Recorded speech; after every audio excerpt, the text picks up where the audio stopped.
Bonjour à toutes et à tous et bienvenue pour vos actus du jour.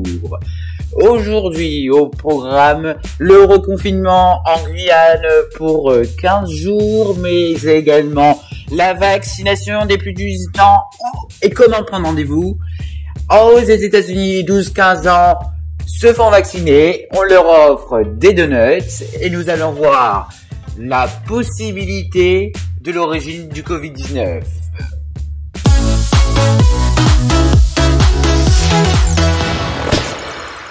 Comme je vous le disais dans les titres, face à une nouvelle flambée des cas de Covid-19, la préfecture a annoncé une mise sous cloche de la Guyane du 14 au 30 mai 2021. La situation sanitaire se dégrade en Guyane. Face à cette nouvelle vague de contamination, la préfecture a décrété jeudi 13 mai un confinement de 15 jours, rapporte Le Figaro et France Info. Ce plan de confinement adapté et thématique en vigueur du 14 au 13 mai sera à mi-chemin entre le couvre-feu et un confinement strict. Si les établissements scolaires resteront ouverts, de nombreux commerces ne le seront plus et les déplacements devront se faire avec une attestation. Ainsi, les bars, restaurants, cinémas, musées ou encore les centres sportifs vont devoir fermer leurs portes.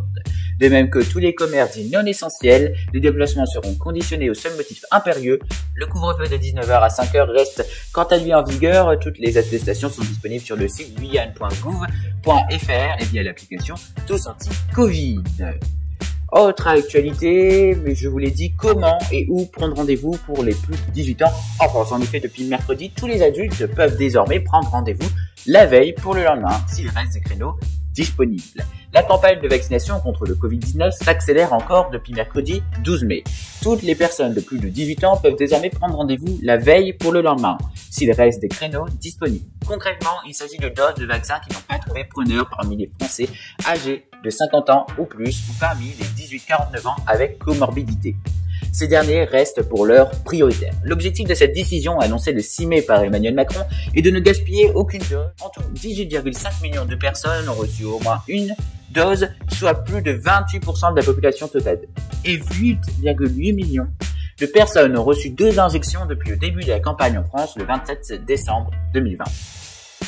Mais encore faut-il trouver un rendez-vous libre, car selon le cofondateur de Doctolib, Stanislas Niox-Château, probablement 20 000 créneaux seront disponibles quotidiennement, et 23 millions de Français vont essayer de les prendre. Allez sur Doctolib et écrivez vaccination Covid-19 dans le champ de recherche en précisant votre localisation, puis cliquez sur rechercher, sélectionnez ensuite la catégorie personnes de plus de 18 ans pour les rendez-vous disponibles d'ici demain soir. Et validez si des créneaux sont disponibles, vous pourrez aller choisir un rendez-vous en cochant le motif première injection. Autrement, le site précisera qu'aucun rendez-vous de vaccination n'est disponible dans ce lieu d'ici demain soir. Voilà. Passons maintenant à la vaccination aux USA. Les 12-15 ans se font vacciner et on leur offre des donuts gratuits. Harrison Hunger, 14 ans, vient de se faire vacciner contre le Covid-19 dans le Michigan et il a maintenant un programme bien précis. Allez chez Krispy Kreme.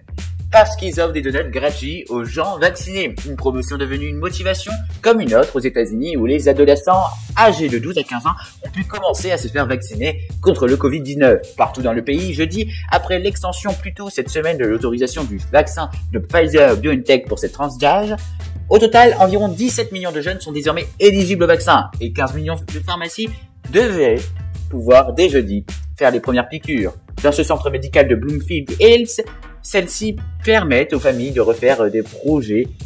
Les jeunes Harrison et sa famille ont prévu un voyage en Alaska 2 semaines après sa deuxième injection.